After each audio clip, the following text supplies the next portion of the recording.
9টা বাজে ধানমন্ডির health and hope হসপিটালে আমাকে নিয়ে যাওয়া হইলো। তখন সেখানে দেখলো যে একজন ম্যাক্সিলোফেশিয়াল সার্জন আছে। নিয়ে যাওয়ার সাথে সাথে আমাকে হচ্ছে রাতে 9টা থেকে 12:30 পর্যন্ত আমার এই সেলাই করতে লাগছে। 3.5 ঘন্টার সার্জারি আমার হয়েছে।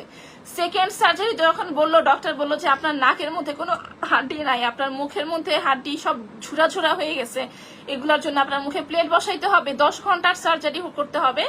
এপ্রিলের 16 তারিখে আমার যে সার্জারি হয়েছে, আমার সেখানে 10.5 ঘন্টার আমার সার্জারি হয়েছে।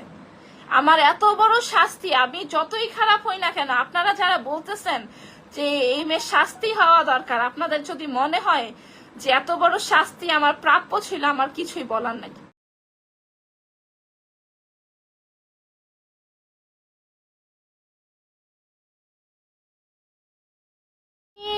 আমি নিজে ভিকটিম, হ্যাঁ আমি নিজে ভিকটিম। আমি নিজে ভিকটিম হয়ে আমি চেষ্টা করেছি যে তার সাথে ব্যাপারটা মিটমাট করার জন্য। আমি নিজে ভিকটিম হয়ে, সে একটু আগে লাইভে আসছে, আমার হাজব্যান্ড রনি, সে একটু আগে লাইভে আসছে, সে অনেক কথা বললো আমার নামে। ফার্স্টে আরেকটা কথা আমি বলি, আমি সবার প্রশ্নের উত্তর দিব। ফার্স্টে একটা কথা বলি যে অনেকে বলতেছেন যে কি কারণে মারলো, কি কারণে মারলো, কোনো কারণ আছে। হ্যাঁ কারণ অবশ্যই আছে, কোনো কারণ ছাড়া মারে নাই, কারণ অবশ্যই আছে, কারণটা আমি বলবো। বাট আমি যখন কারণটা বলবো তখন কি আপনাদের মনে হবে যে কারণটা জাস্টিফাইড আমাকে মারার জন্য?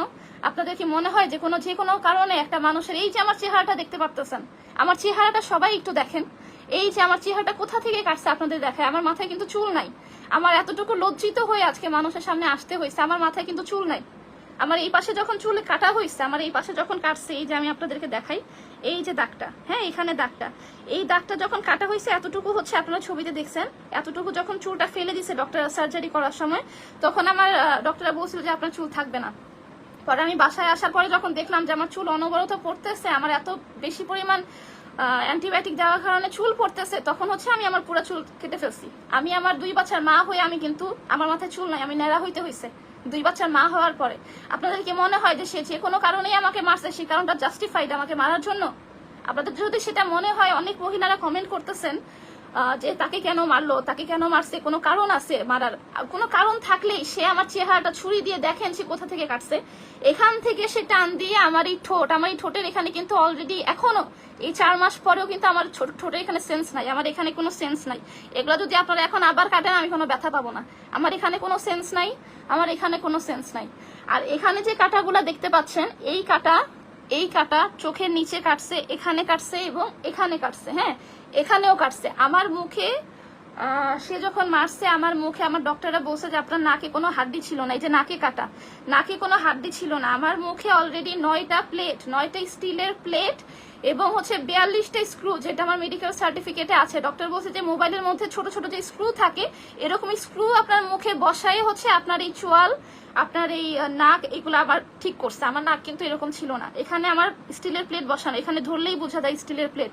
আমার এখানে স্টিলের প্লেট দিয়ে আমার চোয়াল লাগাইছে, এখানে স্টিলের প্লেট দিয়ে আমার চোয়ালের গুঁড়া ছিল, এই গুঁড়া ঠিক করছে। তা আপনাদের যদি মনে হয় যে কোনো কারণে সে আমার একটা মেয়ের চেহারা নষ্ট করে দিতে পারে, অনেকে অলরেডি সে মানুষ লাগাই দিচ্ছে, বাজে বাজে কথা বলতেছে যে আমার 4টা বিয়ে হয়েছে, আমার 10টা বিয়ে হয়েছে। আমি যদি বলি যে হ্যাঁ আমার 10টা না আমার 20টা বিয়ে হয়েছে, তারপরেও কি আপনাদের মনে হয় যে আমাকে এভাবে কাটলে এটা সে ভালো কাজ করছে, আমার শাস্তি দিচ্ছে? আমার শাস্তি দেওয়ার মালিক কি সে? রনি আরাবিয়ান বোরকা কালেকশন থেকে লাইভে এসে অনেক সুন্দর সুন্দর কথা বললো, আল্লাহর কাছে জবাব দিবে, আল্লাহর কাছে জবাব দিবে। জবাব কি আপনাকে দিতে হবে না? আপনি যে একটা মেয়ে মানুষের চেহারা নষ্ট করছেন, জবাব কি আপনাকে দিতে হবে না? আপনি নবীর সুন্নাহ পালন করে আপনি মুখে দাড়ি রাখছেন। তো নবী, আমাদের মহানবী হযরত মুহাম্মদ সাল্লাল্লাহু আলাইহি ওয়াসাল্লাম বলছে যে কোনো নারীর চেহারায় তো দূর, কোনো মেয়ে মানুষের গায়ে একটা ফুলের টোকা দিয়ে যতটুকু আঘাত করলে যে আঘাতের ব্যথাটা লাগে, ওই ব্যথাটাও তোমরা তোমাদের স্ত্রীর গায়ে দিবা না। একটা মুসলিমের এই কথাটা মানা উচিত। কেন সে না 5 ওয়াক্ত নামাজ পড়ে, সে কেন একটা মেয়ের চেহারা কেটে দিল? হ্যাঁ আমি তার কাছে, আমি এসব কোনো কথাই বলতাম না, এই কথাগুলো শেষ হয়ে যেত। সে যদি 8-10টা, অনেক মানুষ, অনেক হাজব্যান্ডরা অনেক মেয়েদেরকে গায়ে হাত তুলে, হ্যাঁ মেয়েদের গায়ে হাত তুলে, সো মেয়েরা চুপচাপ সহ্য করে না, ঠিক আছে আমার জামাই একটা থাপ্পড় মারছে কিছু ব্যাপার না, আমার জামাই তো একটা লাথি মারছে কিছু ব্যাপার না, আমার জামাই যদি আমাকে একটা থাপ্পড় মারতো, আমার একটা লাথি মারতো, আমার গায়ে রক্ত ঝরাইছে সেটা কিছু না, আমার যদি সে হাত পা কেটে দিত, আমার হাতের থেকে একটা বাড়ি মারতো, পায়ের থেকে একটা বাড়ি মারতো, আমি কিছুই বলতাম না, আমি মেনে দেবো ঠিক আছে আপনাকে আরেকটা সুযোগ দিলাম। সে আমার চেহারা নষ্ট করে দিচ্ছে, এই চেহারা তো আমার ছিল না। আমি আজকে যে চেহারা আমি দেখি আয়নাতে, এই চেহারা আমার ছিল না, এই চেহারা সে বানাইছে। আমার ঠোঁট কেটে ফেলছে, আমার চেহারা কেটে ফেলছে, আমার নাকের হাড্ডি, আমার মুখের চোয়ালি কেটে ফেলছে, সারা জীবন আমার স্টিলের প্লেট নিয়ে ঘুরতে হবে। কিছু কিছু মানুষ হাহা দিচ্ছেন, আল্লাহ আপনাদেরকে হেদায়েত করুক। আপনারা আরো বেশি বেশি হাহা দেন। যারা যারা আমার নামে মিথ্যা কথা রটাচ্ছেন, আল্লাহ যেন করুক। আমি কাউকে অভিশাপ দিতে চাই না, বাট আপনারা যেদিন নিজেদের, আপনার মায়ের গায়ে, আপনার বোনের গায়ে, যেদিন আপনার মেয়ের গায়ে হাত দিবে, যেদিন আপনার মেয়ের মুখ কেটে ফেলবে, যেদিন আপনার বোনের মুখ কেটে ফেলবে, তখন আপনারা হাহা দিয়েন। তখন আপনারা বললেন যে না, আমার বোনের 14টা বিয়ে হয়েছিল, এই জন্য আমার বোনের হচ্ছে জামাই ওর মুখ কেটে দিছে। তখন আপনারা এই কথাটা বললেন, আমার বোনের 14টা বিয়ে হয়েছিল, আমার বোন খারাপ, এই জন্য আমার বোনের মুখ কেটে দিছে। ঠিক আছে, এই কথাটা আপনারা বললেন। আপনাদের জন্য এর চেয়ে বেশি কোনো কথা আমি বলবো না। তো মেন কথায় আসি। মেন কথা হচ্ছে, আচ্ছা, আপনাদের সবার প্রশ্ন হচ্ছে যে আমার কি বলে, আমাকে কেন খুন করতে চাইলো। আমি আপনাদেরকে বলি, আমার ফেসবুক, আমাকে যারা চিনে, আমি হচ্ছে ফেসবুকে প্রায় 2018 থেকে লাইভ করতাম। আমি যদিও লাইভে অতটা পপুলার ছিলাম না, বা আমি খুব অ্যাক্টিভলি আমি লাইভ প্রেজেন্টারের কাজটা নেই নাই, হ্যাঁ, বাট আমি 2018 থেকে ফেসবুকে লাইভ করি, এবং লাইভ করি আমার ফেসবুকে যারা আমাকে চিনে, আজকাল 8-10টা মানুষের মতোই আমি নর্মাল ভাবে লাইফ লিড করতাম। হ্যাঁ, আমি পর্দা করতাম না, যেটা আমি করতাম না সেটা আমি বলবো না। আচ্ছা, আমি কমেন্ট না দেখি, হোয়াটএভার, কমেন্ট না দেখি। আমি পর্দা করতাম না, আমি নর্মাল ভাবে ফ্রিলি ভাবে 8-10টা মেয়ে যেভাবে চলে আমি সেভাবেই চলতাম। এখন আপনারা আমার যা ইচ্ছা তাই বলেন, আমি নর্মাল ভাবে চলতাম। আমার ফার্স্ট হাজবেন্ডের সাথে ডিভোর্স হওয়ার পরে আমি তার শপে লাইভ করতে যাই। লাইভটা আমি যখন দেখা যায় যে আমার হাজবেন্ডের সাথে ডিভোর্সটা হয়, তখন পর থেকেই আমি লাইভটা শুরু করি, জাস্ট আমার ইনকামের জন্য। কারণ আমার খুব বড় লোক কোনো ফ্যামিলি না যে আমার বাবা আমাকে মাসে অনেক টাকা দিবে বা আমার বাচ্চাকে চালাবে, হ্যাঁ, সেগুলো হচ্ছে ফ্যাক্ট, আমি সত্যি কথাই বলবো। তো এই জন্য আমি লাইভটা শুরু করি। আমি 2018 থেকে লাইভ করতাম, আমি নর্মাল ভাবে চলাফেরা করতাম। আমার ফেসবুকে আগে পোস্টগুলো আছে, আমাকে যারা চিনে, আমাকে প্রচুর মানুষ চিনে, এটা আমি বলবো না যে আমাকে ভালো চিনে খারাপ চিনে, আমি জানি না, বাট আমি তো ওকে সরি। সো আমি হচ্ছে ফেসবুকে কিন্তু মোটামুটি আমাকে অনেক গার্লস গ্রুপে অনেক আপুরাই আমাকে চিনতো, সবার সাথে আমার মোটামুটি একটা ভালো সম্পর্ক ছিল। আমি নর্মাল ভাবে চলতাম। আমি খাওয়া দাওয়া করতে পছন্দ করতাম, আমি নতুন নতুন রেস্টুরেন্টে যাইতে পছন্দ করতাম, ঘুরতে পছন্দ করতাম, এখানে ঘুরতে যাইতাম, সেখানে ঘুরতে যাইতাম। তারপরে হচ্ছে যে শপিং করতে পছন্দ করতাম। মেয়ে মানুষ যেটা করে আমি সেটাই করতাম। হ্যাঁ, আমি এটা করতাম, আমি ঘোরাফেরা করছি, আমি ফ্রেন্ডের সাথে ঘুরছি, আমি এখানে সেখানে গেছি, আমি সেভাবেই একটু খোলামেলা। আমি ছবি তুলতে পছন্দ করতাম, হ্যাঁ, আমি ছবি তুলতে খুব পছন্দ করতাম। তো আমার ছবি তোলার চেহারা এখন আর আমার নাই। আচ্ছা, ওই কথাটা আমি না বলি, আমি ছবি তুলতে পছন্দ করতাম, আমি নর্মাল ভাবে চলতাম। তার সব থেকে যখন লাইফের অফার আসে, তার পাশেই হচ্ছে গ্র্যান্ডিওর, আমার সুলতানা, সঞ্জিতা সুলতান আমার ফ্রেন্ড ছিল, ওর সবে আমি লাইভ করতাম। Jamuna future park level 2-তে grandeur সব থেকে হচ্ছে আমাকে লাইভে দেখে সে তার ম্যানেজার আমাকে ফোন দিয়ে বলে যে আপু, আপনাকে লাইভ করতে আমরা ইচ্ছুক, আপনি যদি আমাদের পেজে লাইভ করতেন। তো পরে তার পেজে লাইভ করতে গেলাম। তার পেজে লাইভ করতে যেই তার সব থেকে আমার পরিচয়, এখান থেকেই হচ্ছে আমাদের প্রেমের সম্পর্ক বলেন বা যে সম্পর্ক, হ্যাঁ, এখান থেকেই হয়েছে। তার পেজে আমি লাইভ করতে যেয়ে হয়েছে। সে আমাকে 100% দেখে শুনে বিয়ে করছে, যে আমি খোলা চলতাম, আমি একটু টাইট ফিট পোশাক পরতাম বা কখনো একটু রিভিলিং পোশাক পরতাম, সে আমাকে সব দেখে বিয়ে করছে। আজকে যে সুন্দর সুন্দর কথা আপনাদেরকে এসে বললো, আল্লাহ রাসূলের নাম বললো, তারপরে বলছে আল্লাহর কাছে জবাব দিতে হবে, আল্লাহর কাছে জবাব দিতে হবে, সে তখন কেন দেখলো না? সে আমার মতো, সে যখন এইরকম একটা নামাজি লোক, তার যখন এইরকম একটা পর্দাপোশিলি হাজি মেয়ে লাগবে, যে 24 ঘন্টা বাসায় থাকবে এবং যে বাসা থেকে বের হইতে পারবে না, সে আমার মতো মেয়েকে বিয়ে কেন করলো? সে আমাকে দেখে শুনে বিয়ে করছে, যে আমি নর্মাল ভাবে চলি, আমি ফ্রিলি ভাবে চলি, আমি তাকে রেস্টুরেন্টে নিয়ে খাইতে গেছি, আমি তার সাথেও ঘুরতে গেছি। হ্যাঁ, আমি এগুলো মানা করবো না, আমি যা করছি আমি বলবো, কারণ এখন এমন না, এখন আজকালকার যুগে সবাই সব বের করে ফেলে, আমার মিথ্যা কথা বলার কোনো দরকার নাই। সো তার সাথে আমি খাইছি, ঘুরছি, তার সাথে আমার সব হয়েছে, সে কেন আমাকে বিয়ে করলো? তার কাছে কেন মনে হলো না যে এই মেয়েটাকে বিয়ে করলে ভালো হবে না?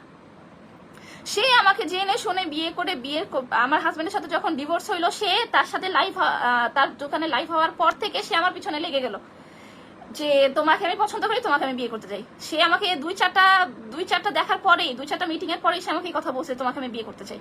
তা আমি বললাম যে দেখেন, সে আমাকে বলছিল ফার্স্টে তার একটা ওয়াইফ আছে। আপনারা যারা বলতেছেন যে আমার 4টা বিয়ে হয়েছে আর আমার 10টা বিয়ে হয়েছে, তার কিন্তু অলরেডি হচ্ছে 2টা ওয়াইফ রানিং আছে।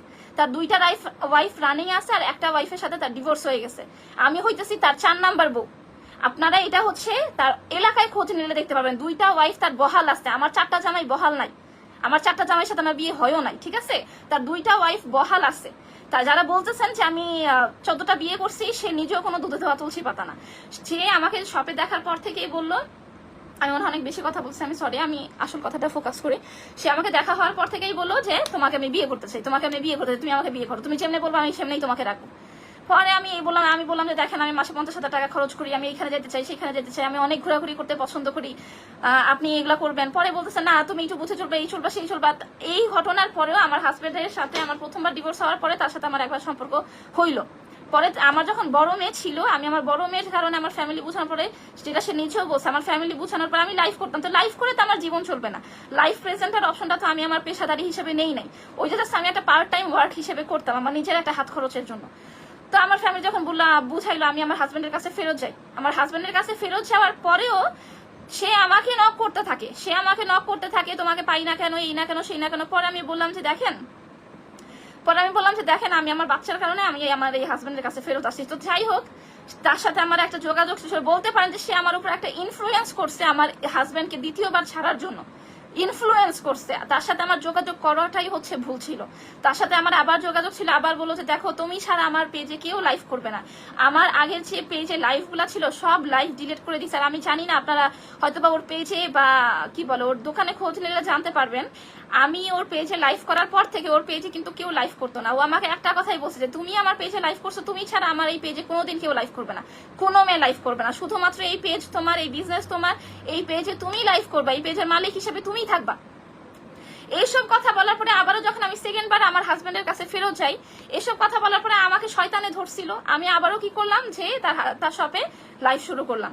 এই লাইভটা নিয়ে আমার হাজবেন্ডের সাথে আবার আমার ঝগড়াঝাটি শুরু হইলো, তুমি কেন লাইভ করতেছো, লাইভ করতে পারবা না, এই টুকিটাকি বিষয় নিয়ে তার সাথে একটা সম্পর্ক ছিল। এই টুকিটাকি বিষয় নিয়ে আমি আমার হাজবেন্ডের কাছ থেকে আবার দ্বিতীয়বারের মতো আইসা পড়ি। আইসা পড়ার 1 মাসের মাথায়, আমার হাজবেন্ডকে ডিভোর্স দেওয়ার 1 মাসে আইসা পড়ার পরে সে লাইগে পড়ছে ডিভোর্স দাও না কেন, ডিভোর্স দাও না কেন। সে আমাকে দিয়ে, হ্যাঁ আপনারা বলবেন যে আপনি ভুল, আপনি কেন তার কথা শুনে ডিভোর্স দিয়েছেন, হ্যাঁ এটা শাস্তি আমি পাইছি, এটা শাস্তি আমি আজকে ভোগ করতেছি, এই জন্য আমি আপনাদের সামনে বসে আছি। আমি তার কথা ইনফ্লুয়েন্সড হয়ে আমি ডিভোর্সটা দিয়ে দেই। ডিভোর্সের 1 মাসের মাথায় আমার কাগজ আছে, ডিভোর্সের কিছুদিন পরেই সে শুরু করছে আমাকে বিয়ে করো, আমাকে বিয়ে করো।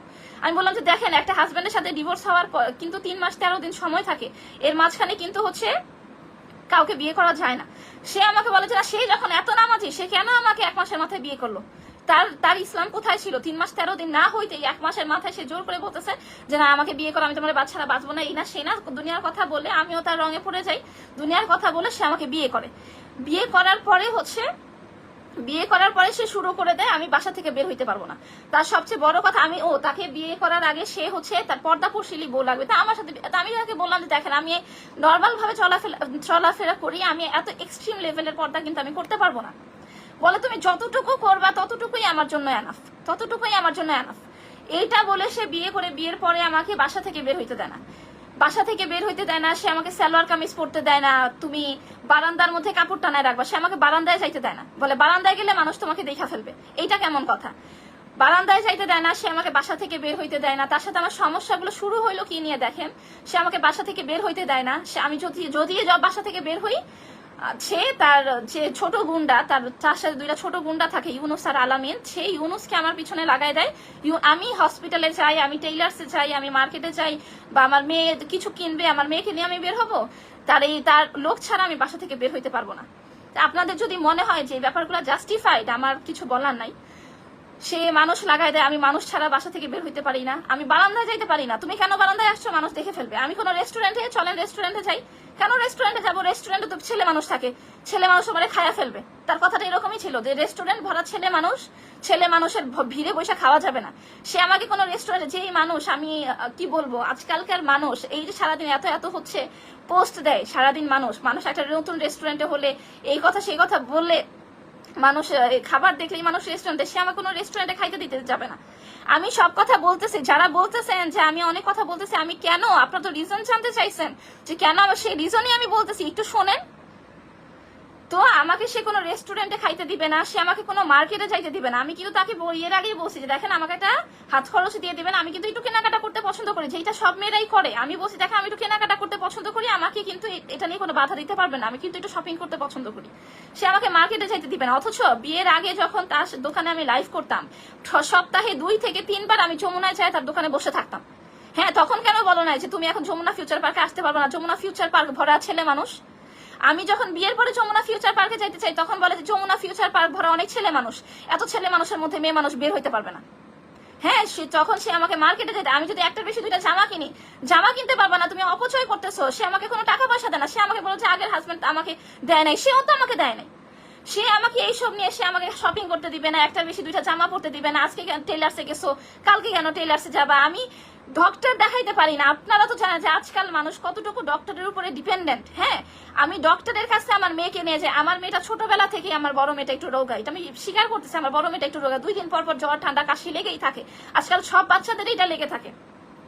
আমি যদি আমার বাচ্চাকে নিয়ে একদিনের বেশি 2 দিনের ডাক্তারের কাছে যাই, সে বলে যে এত কিসে ডাক্তার দেখানো, তুমি কালকে ডাক্তার দেখাইছো, তুমি আজকে কেন ডাক্তার দেখাবা।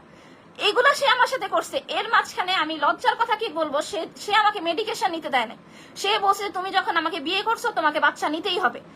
সে জোর করে এই বাচ্চাটা আমাকে, আমি সব লজ্জার কথা আমি বলতে পারতেছি না, সে জোর করে আমাকে এই বাচ্চাটা নেওয়ার জন্য।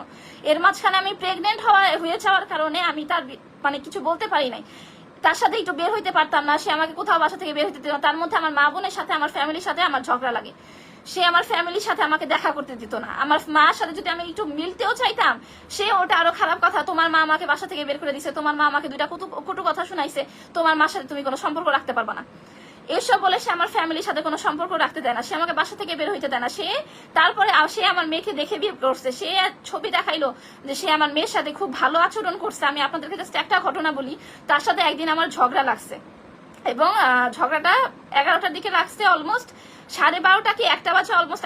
তার আগে আমি আমার মেয়েকে খাওয়া দাওয়া করাই আমার মেয়েকে আলাদা রুমে শোয়াই দিছি। সে যখন আমার বাসায় থাকতো, আমি আমার মেয়েকে আলাদা রুমে শোয়াই দিছি। আমার সাথে ঝগড়া লাগার পরে যখন আমার মেয়েটা কাঁদতেছে, আমি শব্দ পাইছি, মেয়েটা কাঁদতেছে, ভয় পাইছে, ওইটু শব্দ করছে, মা বলে ডাকছে না কি এরকম একটা শব্দ করছে, তখন আমি ওই আমার মেয়ের রুমে চাইতে নিছি। আমি লজ্জিত আজকে আমার এই কথা বলতে হইতেছে যে আমি মা হিসাবে ব্যর্থ দেখে আমি আমার বাচ্চার সাথে এই কাজ করতে পারছি। আমি যখন ওই রুমে চাইতে নিছি, সে আমাকে ওই রুমে চাইতে দেয়নি। সে আমাকে বলছে যে হয় তুই ওই রুমে যাবি, তোরে আমি মাইরে ফেলবো, নাইলে বাচ্চাকে মাইরে ফেলবো, নাইলে কিন্তু তুই আমার সাথে থাকবি। মানে ওই আমার মেয়ে যে কাঁদতেছে, আমি ওই রুমে চাইতে পারবো না। আমি ওই সেদিন রাতে আমার মেয়ের কাছে সে আমাকে চাইতে দেয় নাই। সে আমাকে ডাইনিং রুমে বসায় বসায় সারা রাত সে আমাকে ঝগড়া করছে। এদিক দিয়ে আমি কিন্তু তার বাচ্চার সাথে প্রেগনেন্ট, আমি একটা প্রেগনেন্ট মহিলা। সে সারা রাত বসায় বসায় আমাকে ঝগড়া করছে এবং আমার মেয়ের কাছে আমাকে চাইতে দেয় নাই। আমি যখন দেখলাম যে সে আমার মেয়ের সাথে এইরকম ব্যবহার করছে, সে যখন বাসায় আসে আমার মেয়ের সাথে আমি কথা বলতে পারি। আমার মেয়ের বয়স 8 বছর, আমার মেয়ের বয়স 8 বছর, এবং তাকে যখন আমি বিয়ে করছি আজকে থেকে 1.5 বছর আগে আমার মেয়ের বয়স 6.5 বা 7 এরকম ছিল। 2022-এর 25 নভেম্বর তার সাথে আমার বিয়ে হয়েছে। তো তার সাথে তখন আরো 1 বছর, আমার মেয়ের 6.5-7 বছর। আমার মেয়ে আসলে আমার মেয়ের সাথে আমি কথা বলতে পারবো না, বা আমার মেয়েকে দূরে দূরে রাখতে হবে, তাকে আমার কোলে নিয়ে বসে থাকতে হবে, তাকে আমার ভাত ভেজা বাইরে খাওয়াই দিতে হবে, তাকে আমার মুখে তুলে খাওয়াই দিতে হবে। আমার মেয়েকে আমি খাওয়াইতে পারবো না, আমার মেয়েকে আমি সময় দিতে পারবো না। সে যখন এই কাজগুলো করছে তখন আমি চিন্তা করছি যে না, তার সাথে আমার ভবিষ্যৎও সেফ না, আমার মেয়ের ভবিষ্যৎও সেফ না।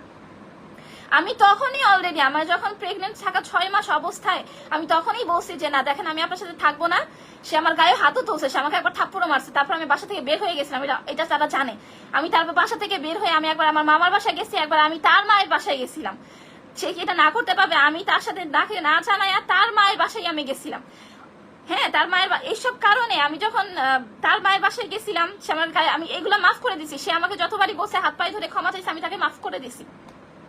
তো এই বছরে এগুলো তো ঝামেলা চলতেছিল। তো এই বছরের হচ্ছে জানুয়ারি থেকে আমার সেকেন্ড বেবিটা, তার সাথে আমার যে বাচ্চাটা, এই বাচ্চাটা হয় হচ্ছে অক্টোবরের 10 তারিখে। অক্টোবরের 10, গত বছর 2023-এর অক্টোবরের 10 তারিখে হয়। তো আমার বাবুটা যখন হয় তখন আমার মামা ফ্যামিলি সবাই আমার সাথে কন্ট্যাক্ট করেছে, মেয়েটার বাচ্চা হইতেছে, আমরা যাবো না, এটা তো হইতে পারে না। ও যতই রাগ করে থাকুক, আমার মা, আমার বোন, আমার মামারা জোর করে আমার বাসায় আসে। তারপরে থেকে হচ্ছে আমার মা, আমার বোন আমার বাসায় থাকে আমার বাচ্চাটার জন্য, যে 2টা বাচ্চা আমি একা ম্যানেজ করতে পারবো না, আমার বাচ্চাটার জন্য থাকে। আমার মার সাথে আমি একদিন বের হয়েছি, সে আমাকে বাসায় আইসা অপমান করছে আমার মায়ের সামনে। আমি তাকে বারবার বুঝাইছি যে দেখেন আমার মা বাসায় আসছে, আমার মা শুনে ফেলবে। পরে আমার মা শুনে ফেলছে। আমার মায়ের সাথে বের হয়ে আমি রাজলক্ষ্মী থেকে কেনাকাটা, আমরা উত্তরায় থাকি, রাজলক্ষ্মী থেকে কেনাকাটা করার পরে আমরা একটা রেস্টুরেন্টে বসে কাবাব রুটি খাইছি। কেন খাইলাম? সে ফোন দিয়ে বলতেছে যে কোথায়, আমি বলছি যে আমার আম্মুর সাথে বসে একটু কাবাব রুটি খাইতেছি। কেন খাইলা? তোমাকে কি বাসায় খাবার দেই না? তুমি আমাকে না জানায় কেন রেস্টুরেন্টে ঢুকছো? কেন তুমি কাবাব রুটি খাইতেছো? তোমাকে বাসায় ফ্রিজ ভরা মাংস, তুমি কেন বাসায় কাবাব খাবা? আমি যখন বাসায় এসে এগুলো বলতেছে, আমি বললাম যে দেখেন আমার আম্মু শুনে ফেলবে, আপনি প্লিজ এই কাজটা করেন না, আমি সরি, আমি ভুল করছি, আমি এরপর থেকে আপনাকে না জানায় যাবো না রেস্টুরেন্টে। সে চিল্লি করে উঠে। পরে আমার মা যখন বলে যে কি ব্যাপার, কি হয়েছে বাবা, পরে তখন বলতেছে যে আপনার মেয়েরে আমি এত খাওয়াই, এত পড়াই, আপনার মেয়ের কেন রেস্টুরেন্টে খাইতে হবে? তখন আমার মা বললো যে দেখো বাবা এটা কি কোনো কথা, রেস্টুরেন্টে তো সবাই খায়, বাসায় খাবার থাকলে কি মানুষ রেস্টুরেন্টে খায় না, এটা কেমন কথা। সে আমার মাকে এটা নিয়ে অপমান করে। তারপর থেকে আমার মার সাথে আমি বের হইতে পারবো না। হ্যাঁ, এই ঘটনার পর থেকে সে আমাকে মানা করে দেয় যে মা বোনের সাথে বের হইতে পারবা না। আমার মা বোনকে নিয়ে এরপরে আমি 2-1 দিন বের হয়েছি। আমার মা বোনের সাথে তার ইউনুস গুন্ডা আমাদের সাথে ছিল। আপনারা বলেন যে কোন মেয়ে, হ্যাঁ আপনার ঠিক আছে আমি একা বের হইলে আমি অনেক ছেলেদের সাথে মিশবো, এই জন্য সে আমার পিছনে লোক লাগাই দিয়েছে, কিন্তু আমি তো আমার মা আর বোনকে নিয়ে বের হয়েছি, আমার 2টা বাচ্চা নিয়ে বের হয়েছি। তখন কেন আমার মা কি নিজে নিয়ে আমার কোনো ছেলের সাথে দেখা করাবে, একটা ম্যারিড মেয়েকে নিয়ে? তখনও সে আমাদের পিছনে লোক লাগাই দিচ্ছে। হ্যাঁ, তখন যখন এগুলা করলো তখন আমি বললাম যে না, এইভাবে আবার আর সম্ভব না। আমি তাকে বললাম যে দেখেন এইভাবে আর সম্ভব না, আমি আপনার সাথে এইভাবে আর সংসার করতে পারবো না। এটা হচ্ছে এই বছরের জানুয়ারি থেকে এই ঝগড়াটা তার সাথে আমার লাগলো। আমার বাচ্চা এই জানুয়ারি থেকে ঝগড়া আসে যায় ঝগড়াটির মধ্যে আমি তাকে যখন রোজা আসলো, রোজা তো শুরু হয়েছে মার্চ মাস থেকে, তো রোজার মধ্যে আমি তাকে টোটালি মানা করে দিলাম যে দেখেন আমরা বিয়ের পরে আলাদা ভাড়া বাসায় উঠছিলাম, দেখেন আমি এই বাসায় আর থাকবো না, আমি আমার মার বাসায় চলে যেতেছি আমার বাচ্চাদের নিয়ে, আর আপনার সাথে আমি আর কোনো সংসার করবো না। এইভাবে যেভাবে আপনি আমাকে রেস্ট্রিকশনে নজরবন্দি করে রাখছেন, এই নজরবন্দি অবস্থায় আমি সংসার করবো না। আপনারা তো এখন আপনারা বলতেছেন যে আপনাকে মারার মেইন কারণটা কি? আমাকে মারার মেইন কারণটা ছিল আমি তাকে ডিভোর্স দিতে চাইছি। হ্যাঁ, তা আমি অনেক খারাপ, আমি অনেক ছেলেদের সাথে মিশি টিশি, তো আমাকে ছেড়ে দিত। সে আমাকে বলছে, সে লাইভে এসে বললো যে আমি তাকে রেখে পরকিয়া করছি। তার কাছে যদি কোনো প্রমাণ থাকে যে আমি তাকে রেখে জীবনে কোনোদিন একটা ছেলের সাথে কথাও বলছি, সে প্রমাণ করুক।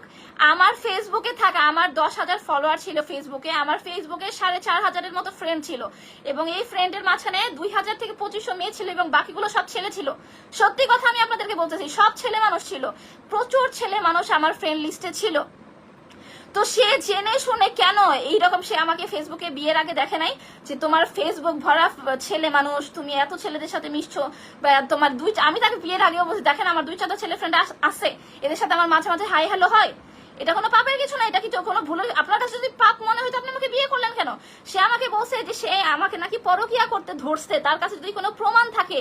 সে তাকে বিয়ে করার পরে সে প্রথমে বলছে যে ফেসবুক থেকে ছেলে মানুষ, সে আস্তে আস্তে আমাকে চাপাইছে। প্রথমে বলছে যে ফেসবুক ভরা ছেলে মানুষ, আমার বউকে ছেলে মানুষ দেখবে, এটা আমি চাই না। আমি তার কথা মতো আমি সব ছেলে মানুষ ডিলিট করে দিছি। আমার ফেসবুকে থাকা হাজার হাজার ছেলে মানুষ, আমার কলেজের ফ্রেন্ড, আমার স্কুলের না সরি আমি গার্লস স্কুল ছিলাম, সরি আমি আমার কলেজে, আমি যখন আমি একসাথে কম্বাইন্ড কলেজে পড়ছি, আমার কলেজের ফ্রেন্ডরা আমার সাথে অ্যাড ছিল। আমার ফ্রেন্ডরা আপনারা যারা বলছেন আমি মিথ্যা কথা বলতেছি, আমার কলেজের ফ্রেন্ডরা হচ্ছে আপনাদেরকে বলতে পারবে যে আমি আমার বিয়ের পরে তাদের সবাইকে আনফ্রেন্ড করে দিছি। এমনকি কয়েকটা ছেলে আমাকে, আমার কয়েকটা ফ্রেন্ড, আমার কলেজের ফ্রেন্ড আমাকে নক করছে যে কি ব্যাপার তুমি আনফ্রেন্ড করে দিলা কেন, তোমার কি হয়েছে? আমি বলছি দেখো আমি বিয়ে শাদী করছি, আমার হাজবেন্ড পছন্দ করে না, এই জন্য আমি আনফ্রেন্ড করে দিছি। হ্যাঁ, আমি এই টাইপের ওবেড ওয়াইফ আমি তার ছিলাম। সে বলতেছে যে তার সে পরকিয়া করছে দেখে ধরছে, আমি তো আমার ফেসবুকের ছেলেগুলা পর্যন্ত আমি ডিলিট করে দিছি তার কথায়। আর পরকিয়া করছে, আমি তাকে ভালোবেসে বিয়ে করছিলাম। সে আমাকে বলছিল, তার সাথে যখন আমার তার শোরুমে বিয়ে দেখা হইলো, সে একটা শোরুমের মালিক, সে আমাকে সাথে ভদ্রতা করে কথা বলে, সে নামাজ পড়ে, হাজি মানুষ, তার এইসব দেখে শুনে আমি তার উপরে পড়ছিলাম। হ্যাঁ, তো সে বললো যে পরকিয়ার কারণে আমাকে নাকি মাইরা ফেলানো উচিত ছিল। এটার কথা আমি তাকে বলবো যে পরকিয়া যখন আমাকে ধরছেন, আমার মা বোনকে জানাইলেন না কেন, আমার মা বাবাকে, আমার মামাকে জানাইলেন না কেন যে আপনার মেয়ে পরকিয়া করতেছে? সে কাউকে কিছু জানায় নাই। আমার এইসব বনিবনা না হওয়ার কারণে তার এইসব মারধর আচার আচরণকে তার সামনে আমি কোনো কথা বলতে পারতাম না। কিছু বললেই সে বাসার মধ্যে ভাঙচুর শুরু করে দিত। হ্যাঁ, বাসার মধ্যে ভাঙচুর। আমি যখন এইসব থেকে অতিষ্ঠ হয়ে পরে যখন দেখলাম যে আমার মার সাথে আমি বাসা থেকে বের হইতে পারবো না, এতটুকু নজরবন্দি আমি হয়ে গেছি, এই লাইফে তো আমি থাকতে পারবো না। পরে যখন আমি ফাইনালি তাকে ডিসিশন নিলাম যে আমি তাকে ডিভোর্স দিয়ে দিব, সে যখন ফাইনালি বুঝতে পারছে যে মেরে আমি এবার হচ্ছে ফাইনালি সে আমাকে ডিভোর্স দিয়ে দিবে, হ্যাঁ এবার ফাইনালি সে আমাকে ডিভোর্স দিয়ে দিবে, এবার ওকে আটকাইতে পারবো না, তখন সে কি করলো, এই পুরা রমজান মাসে, এই বছরের যে রোজার মাস, মার্চ থেকে এপ্রিল, পুরা রোজার মাসে তার সাথে আমার কোনো যোগাযোগ ছিল না। তারপরে হচ্ছে এপ্রিলের 10 তারিখে, এটাই হচ্ছে কারণ, সরি আমি এক কথা থেকে আরেক কথা চলে গেলাম, এটাই হচ্ছে কারণ আমি তাকে বলছি যে তাকে ডিভোর্স দিয়ে দেন। তো আমার কাছে কি তার কাছে কি আমার ডিভোর্স চাওয়াটা এত বড় ভুল ছিল? আমি খারাপ মেয়ে, ঠিক আছে আমাকে ডিভোর্স দিয়ে ছেড়ে দিতেন, কেন ছাড়লেন না? আমাকে কেন খুন করতে গেলেন? এটার প্রশ্ন আপনি দেন, এটার উত্তর আপনি দেন।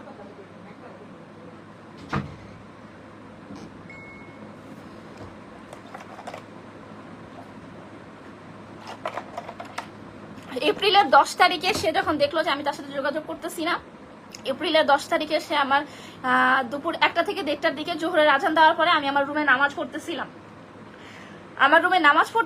এই অবস্থায় সে রুমে ঢুকে, এবং সে একা না, সে তিনটা গুন্ডা সাথে নিয়ে রুমে ঢুকে।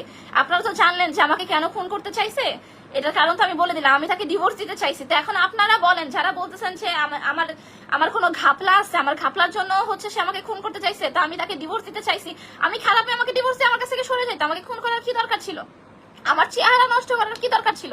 আজকে যদি আমার জায়গায় আপনার মা বসে থাকতো, আপনার বোন বসে থাকতো, আপনার মেয়ে বসে থাকতো, আপনার কি মনে হইতো যে কাউকে ডিভোর্স দিতে হইলে তার চেহারা কেটে দেওয়াটা ঠিক? আপনাদের মনে হইতো? এই যে আমার যে চেহারার যে এই দাগটা, আমি এই পর্যন্ত 2টা প্লাস্টিক সার্জন দেখাইছি, যেটা বাংলাদেশে এই চেহারার দাগের জন্য অ্যাডভান্সড কোনো ট্রিটমেন্ট বাংলাদেশে নাই। হ্যাঁ, এটার জন্য এখন দেশের বাইরে যাওয়া দরকার, অনেক টাকা দরকার, যে টাকা আমার কাছে নাই। সে যে বলতেছে যে আমি আমার 10টা হাজবেন্ডের কাছ থেকে 20 কোটি টাকা নিয়ে আসছি, আমার কাছে যদি 20 কোটি আর 10 কোটি আর 10 লাখ 50 লাখ টাকা থাকতো, আমি এতদিনে বিদেশে যে বসে আমার চেহারার ট্রিটমেন্ট নিতাম। আমি আমার বাচ্চার দুধ খাওয়াইতে পারতেছি না, আমি আমার গহনা বিক্রি করে আমার বাচ্চার দুধ খাওয়াইতেছি।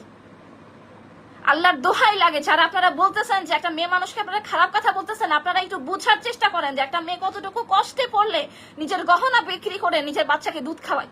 আমার বাচ্চাটার 10 বছর বয়স, আমার গহনা বিক্রি করে আমি আমার বাচ্চার দুধ খাওয়াইতেছি।